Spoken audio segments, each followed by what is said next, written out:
joins us later today. 305 News Radio WRVA.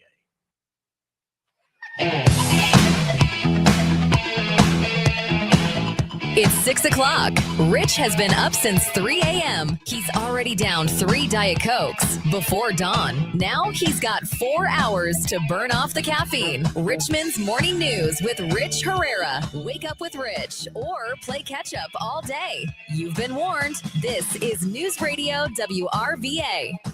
So it's a little bit different today, Super Dave, because normally I drink the bigger bottles of Diet Coke, but when I went to Kroger, they only had the sale on the cans. So I've actually drank more than 3 Diet Cokes because I'll get the bigger bottles. Yeah, well, it takes you Twice as much. 3 of those smaller cans to get to the 16 ounce that you usually drink. Right. So I want to be factually correct on the program. We always try to be factually correct here on Richmond's Morning News. Good morning, everybody. Technically, it's the same amount of Diet Coke, but just in smaller cans. Per serving size. Exactly. Although, who buys those mini half cans? You know, my parents were buying Really? those things, and it was just because they wanted to cut back on the amount of soda. I go, well, you know, and they would drink one because it's like 8 ounces or something. No, 8 ounces the can. So these are Right. like less than 8 ounces. It's less than 8 ounces? Yeah, they're like little skinny, or they're half cans. Like my grandmother used to drink them. Well, because they used to buy because regular cans 12 ounces. Is that what it is? Yeah. Hold on a second. Let me look. Hold on. Keep talking about. And then, and then the smaller cans are I think they're 8, and then then there's the 16 ounce, which is what you usually drink.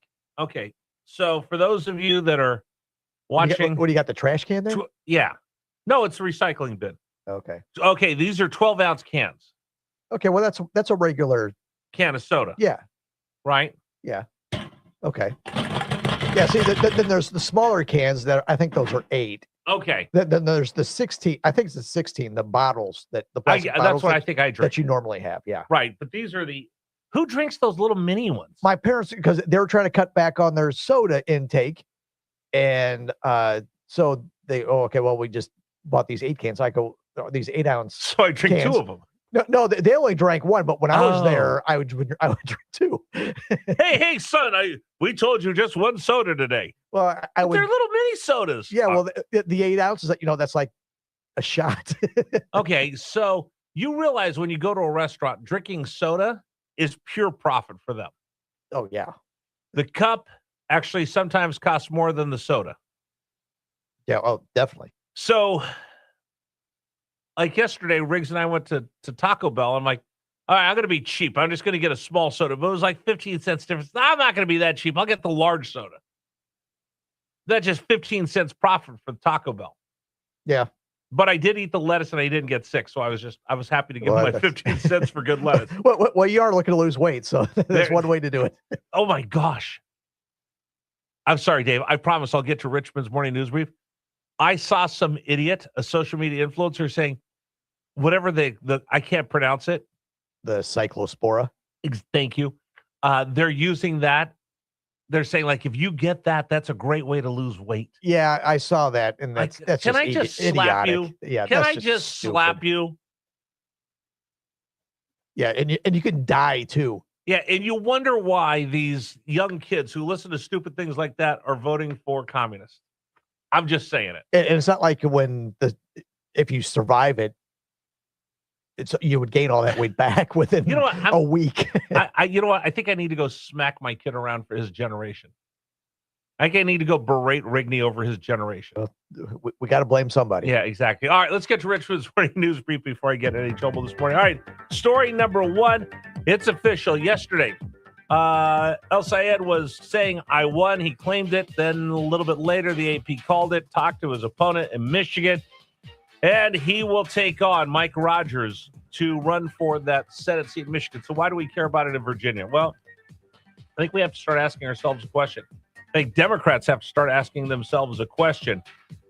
Is this who you really are? Is this the Democratic Party? I know Tim Kaine goes, I want the biggest tent in the whole wide world. All right. I'll go with you there, Senator. Let me ask you this.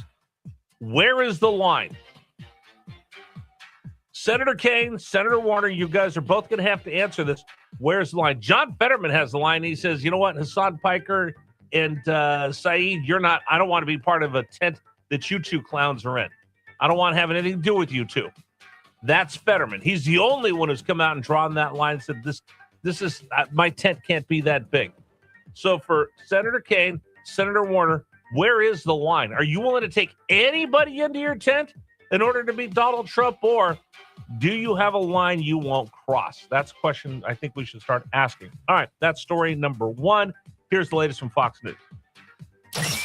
Number one.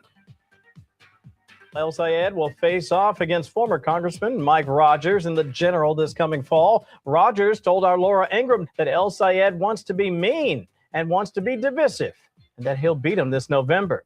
Indeed, among many Democrats, there remain deep concerns about El Sayed's electability come the general this fall. And while there are some analysts out there, like the Cook Report, for example, that say that argument falls flat after last night's big win, political gap between winning among just your party and winning a general remains as wide as ever, which means it's something we'll be watching very carefully for the next several months. That's the Democrats are going to have to ask themselves, how big is your tent? And is there anybody that you won't let into your tent? We'll talk about that a little bit later on the program with Governor Jim Gilmore. All right, story number two. We're going to meet the man today who's going to take on Mark Warner in the November election. Number two. Ladies and gentlemen, today we are going to meet retired Major General of the U.S. Army, Burt Misasawa. He won the primary on Tuesday. He makes his debut today on Richmond's Morning News. You'll get a chance to meet him. He's the man that Republicans will look to replace Mark Warner with. Can he win? More than anything else, I just want to get to know the man and then let you decide who's the best person to send to D.C. to represent the Commonwealth of Virginia. That's our second big story of the day. Third big story of the day. Hey, guess who's back? Yes, that's right. The National Football League. Number three. Oh, the refrains of the National Football League, they kick off today. First game of the season in Canton. It's the Panthers taking on the Cardinals. Super Dave, I've been to this before for the Hall of Fame. It's a pretty cool week in Canton. They kick off the game tonight. I think the ceremonies for the Hall of Fame will be coming up in a couple days. No, I've never been to the Football Hall of Fame, and I would love to go. I've been to Canton. I've been to that stadium. I didn't actually go inside the Hall of Fame. Is that lame? Well, you were probably there for work, right? I was there for work. I went when Warren Sapp got inducted into the Hall of Fame. My partner was Booker McFarland, who works at ESPN now. So we went because they were teammates. We went, did the shows from Canton, and then I went to all the parties. I went to everything. I went to the induction. I watched all that, but I never actually stepped foot inside the Hall of Fame. I used to know somebody that was on the board of directors there, and he always said that if you want to come, let me know, and I'll take you around. I'll give you a tour. Wow. And I never did, and he's not on the board anymore. I went to the baseball. I've been to Springfield, Massachusetts, to the Basketball Hall of Fame. The new one's incredible. My wife's from Springfield, Mass. So when we would go visit her father, I went to the old one, and the new one is just state of the art, incredible. Cooperstown, went on my honeymoon, and it was really cool because they knew we were coming for a honeymoon. I actually had an article that I had written for the San Francisco Giants program, and there's this one spot where they have programs and a vendor handing them out, and they actually called the Giants, got the program I wrote, and then opened it up to my article and were displayed it while we walked through the Hall of Fame. Wow, that's cool. Yeah. I'd like to go to Cooperstown too. A guy I worked with when we had the guy from the board of directors from Canton on, we'd have him on like every week. Oh, wow. And he'd talk football or whatever. And he went there. I can't think who.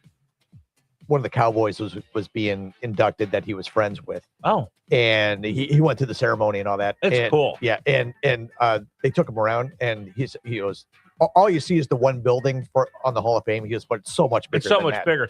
Now, and he was showing them around. As he goes, oh, here, let's go out this door. He just opens the door, and they're on the field of the where the Hall of Fame game is. It's cool. You know It's what that really is? But you know what that's normally used for? What? High school football. Oh, yeah. It's high school football Yeah. stadium. But when they have the Hall of Fame inductions, after the Hall of Fame's over, the inductions are over, then you go and there's these huge party tents, and every inductee has his own tent. Oh, wow. And you get a wristband, and you can only go into your tent because you're an honored, invited guest of that person. So I was in Warren Sapp's tent, drinking, Oh, that's partying. cool. He had a Yeah, that's really band, cool. dance, he had food, and everybody has whatever they want to cater for their food. Okay.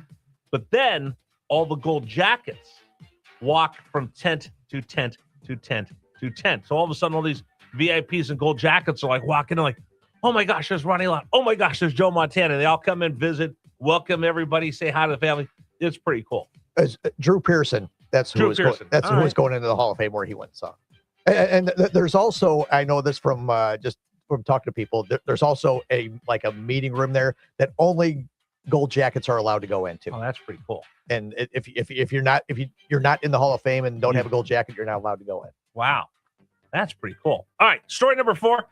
No lottery winner last night, Number 4. which is okay because it was like 6 o'clock and I didn't buy a lottery ticket. I'm like, do I feel like really getting up, putting on shoes, getting my car, driving across the street to Publix and getting a lottery ticket? I said no, hoping that no one wins. No one won. Next drawing coming up on Saturday. So I will go buy a lottery ticket then. All right. That's it. That's our Richmond's Morning News Brief for today.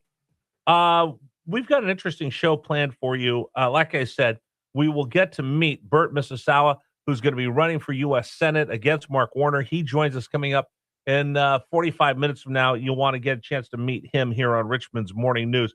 Today's program is brought to you by our friends at A+ Windows.